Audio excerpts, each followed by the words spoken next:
Bilyard toshlari nimadan tayyorlanishini bilasizmi? Biz bugun bilyard toshlari haqida emas, ortimda turgan 12 toshlar haqida gaplashamiz.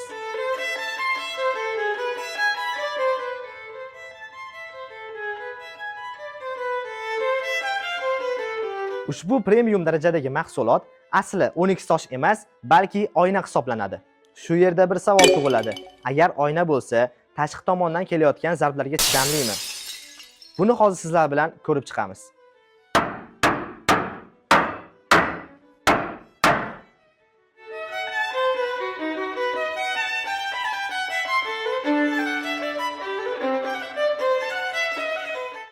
Mana shunday eksklyuziv mahsulotlarni nafaqat uyingiz mehmonxonalarida, yotoqxonalarida, hollarda, balki mana shu ko'rinishdagi biznes obyektlaringizda ham foydalansangiz bo'ladi.